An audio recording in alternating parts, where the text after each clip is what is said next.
¿Sabías que hay un pequeño equipo italiano de una ciudad mediana, medieval, muy bonita por cierto, que está siendo capaz de enfrentarse no solamente a los grandes del fútbol italiano, sino también a los grandes del fútbol europeo, dándoles pelea y ganándole muchas veces? Hoy vamos a hablar de la Atalanta, un equipo que ya nos sorprende porque lleva muchos años en la élite, pero la historia de esta Atalanta y de la mente casi privilegiada de Giampiero Gasperini bien merece un vídeo. Así que vamos a hablar de esta historia, por lo tanto, dentro vídeo.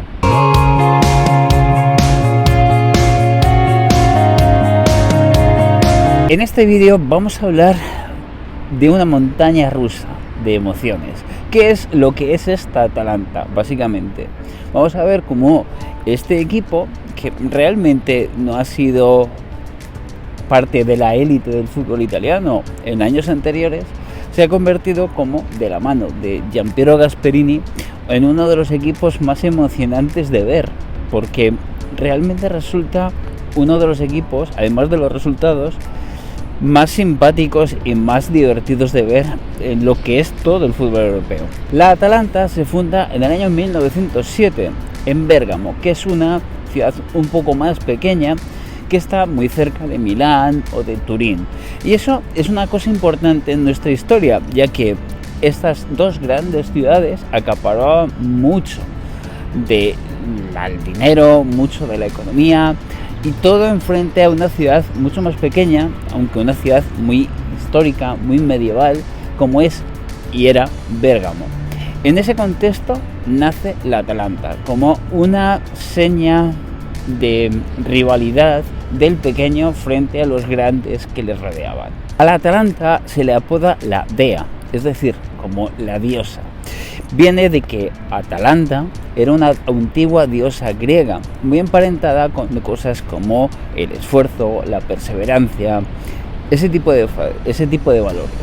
Es cierto que durante muchos años ese tipo de cosas no se asemejaban mucho a lo que era la Atalanta, no así en los últimos años, porque es cierto en que esos valores sí que los tiene la Atalanta que conocemos hoy en día. El primer éxito del club, el gran éxito primero de este club, fue en el año 1963, cuando ganaron la Copa de Italia al Torino. Esto fue un éxito increíble para la ciudad de Bérgamo y además fue un motivo de celebración enorme, porque ni se lo esperaban, ni fue un acontecimiento en la ciudad. Pero tenemos que pensar una cosa, y esto es algo que también pasó en los años siguientes a aquel título. La Atalanta era un equipo ascensor, es decir, un equipo que se debatía entre la Serie B, la Serie A, todo esto luchando contra la mejor época de muchos de los grandes del fútbol italiano. Estamos hablando de los años 60, unos años 60 donde el Inter también dominó bastante en Europa, donde la Juventus dominaba también en Italia, donde el Milan también estaba ahí ganando. Es decir, los rivales de las ciudades grandes, de los alrededores o de las cercanías de Bérgamo, eran de lo más del fútbol europeo. Pero la historia empezó a cambiar en el año 2016, cuando llegó al banquillo Giampiero Gasperini, un entrenador nacido en Gugliasco, cerca de Turín, que era conocido ya por sacar lo mejor de los jugadores que tenía. De hecho, tuvo una buena temporada, una buena experiencia con el Genoa, aunque también estuvo entrenando al Inter, de lo cual tampoco es que podemos decir que tengamos un perfecto recuerdo, precisamente. Pero el caso es que se hizo con las riendas de este equipo, sin saber en ese momento que iba a cambiar para muchos años después toda la historia de este club bergamasco. Desde hace mucho tiempo hay mucha gente que tiene el fútbol italiano como un fútbol muy rácano, un fútbol con estilo muy defensivo. Eso ha sido cierto durante muchos años, en la época del Catenaccio, avalado por gente como Trapattoni, por ejemplo, o como Eleni Herrera en el Inter de Milán. Bien, eso cambió. Y Gasperini fue uno de esos artífices que hicieron ese cambio. ¿Por qué digo esto? porque cuando llegó al Atalanta, lo primero que hizo fue impulsar una filosofía. Había que atacar, atacar, atacar y atacar. Y eso fue una de las claves de este éxito del Atalanta. Pasó de estrategias muy defensivas de años anteriores en este club a estrategias muy ofensivas, incluso jugando con un 3-5-2 y basándose en una premisa muy importante, que era la de presionar, presionar y presionar. Por cierto, si te está gustando este vídeo, voy a pedirte que te suscribas al canal, que me ayudes con este proyecto, porque vamos a hacer muchas más cosas de estas. Te puedo pedirte que te suscribas aquí a Historias de Fútbol, o también te puedo pedirte que te suscribas a Alfon, que es el otro canal principal donde también hago viajes y donde todo el contenido de vlogs también dedicado al fútbol lo hago allí. Por supuesto, me puedes dejar comentarios, te estaré leyendo, te voy a leer siempre. Te guste o no te guste, te voy a leer siempre, pero eso sí, escribe cosas. Sigamos. Dicen que los inicios no son fáciles, y eso fue lo que se cumplió en el caso de Gasperini con la Atalanta. En los 5 primeros partidos que jugó, siendo Gasperini entrenador de la DEA, perdieron 4 partidos, e incluso se rumoreó que podía ser despedido. Eso no ocurrió, y al 6º partido se produjo un partido clave, una victoria frente al Crotone en Liga, que empezó a dar confianza a la DEA para los siguientes partidos. A partir de entonces todo empezó a mejorar. Ya conocemos los resultados de la DEA en los últimos años, pero es verdad que a partir de esa temporada todos los años empezaban a estar en los primeros puestos al final de cada temporada. El mejor ejemplo es la temporada 2018-2019, cuando llegaron a clasificarse para la Liga de Campeones. Todo un hito impresionante para este, en el fondo, pequeño club. Otra de las cosas que ha caracterizado o que caracteriza el paso de Gasperini por el Atalanta es el encumbrar a jugadores más o menos desconocidos y darles el potencial y sacar de ellos el potencial que merecen. Por ejemplo, podemos citar a el Papu Gómez, podemos citar a Duván Zapata o podemos citar, entre otros, a Ilicic también. Hay un dato que a mí me encanta recordar con la Atalanta, que es el hecho de que en esa temporada que se clasificaron para la Liga de Campeones, marcaron 77 goles en Serie A, es decir, fueron el equipo más goleador de todos los equipos italianos de esa temporada. Es verdad que aún no ha ganado la Serie A. Ahora mismo, en la fecha de grabación de este vídeo, es líder, eso sí, de la Liga. Sin embargo, sí que tenemos, después de todos estos años, la sensación de que el Atalanta es un equipo no solamente divertido de ver, sino que también es un equipo fiable en cuanto a resultados, y por supuesto que da mucho que decir en Europa. En la temporada 2019-2020 fue su primera temporada que jugará la Liga de Campeones. Es verdad que esta fue una temporada un poco extraña por la pandemia y todo eso, pero las cosas no empezaron bien para la DEA. Perdieron sus primeros partidos, como siempre.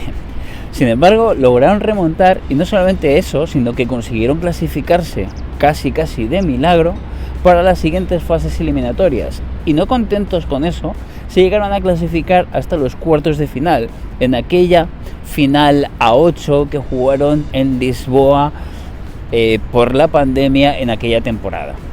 Ahí también estuvo la DEA. En aquella eliminatoria que jugaron contra el Paris Saint-Germain, que perdieron, lo hicieron de una forma agónica. Casi estuvieron a punto de eliminar al PSG y meterse en semifinales de aquella temporada. A partir de entonces, las clasificaciones para las competiciones europeas han sido una constante en este equipo. Podemos citar la última temporada, la temporada pasada, la 2023-2024, que consiguieron otro hito histórico, que fue no solamente clasificarse en esa temporada para la nueva Liga de Campeones que están jugando este mismo año, sino que también fueron capaces de ganar la Europa League.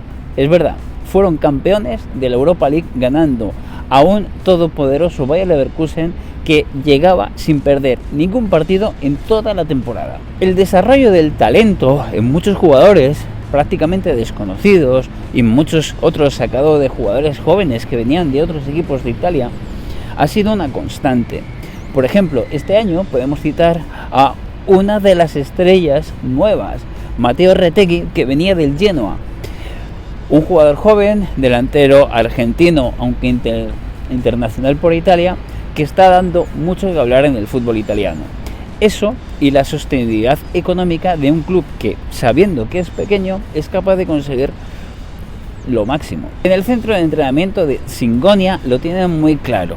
En este lugar no solamente se saca el máximo rendimiento de los jugadores del primer equipo, sino que también hay una apuesta muy clara por los jugadores jóvenes. El ejemplo anterior que te cité.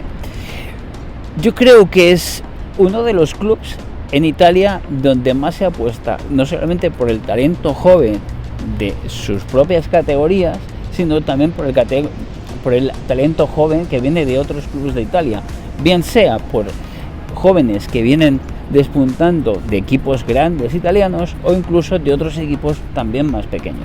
Y es que esta es una de las máximas de Gasperini, el no casarse con nadie, como ocurrió, por cierto, con el caso de Papu Gómez, sino también el saber que hay una constante en la vida, que es el riesgo. Siempre te tienes que arriesgar, siempre hay que ir para adelante, siempre hay que intentar las cosas, intentarlas una y otra vez hasta que te salgan bien. Ese es uno de los secretos de vida que yo creo que nos enseña esta Atalanta. El hecho de que tengan el nombre de una diosa griega también creo que inspira mucha confianza, y es una de las razones por las que creo que me gustaría al menos que este año el Scudetto fuera a parar al Atalanta. ¿Qué opinas de todo esto? Me gustaría que pusieras abajo en los comentarios qué es lo que te sugiere el Atalanta como club. Si te gusta, si no te gusta tanto, si crees que tiene posibilidades de alcanzar incluso cotas más altas de las que ha hecho ya, crees que llegará un momento en el que Gasperini se irá y volverá a ser un equipo ascensor. Todo ese tipo de cosas me gustaría que las pusieras abajo en los comentarios y que por supuesto me ayudaras con este proyecto suscribiéndote al canal, dándole a la campanita para que YouTube te avise de nuevos vídeos. En fin, aquí hacemos muchas historias de estas, pero también doy mis opiniones, hablo de actualidad e incluso te puedo emplazar con el otro canal llamado Alfon, que es el general, donde también además hago vlogs también dedicados al fútbol. También hago vlogs dedicados a muchísimas cosas otras, viajando, y también doy mis opiniones sobre todo lo que pasa en el mundo. Pero bueno, ahí está. Yo te voy a dejar los dos canales, tanto este que estás viendo como el otro, para que tú decidas cuál te interesa más. Y de momento voy a dejar el vídeo aquí y, como digo siempre, nos vemos dentro de muy poco.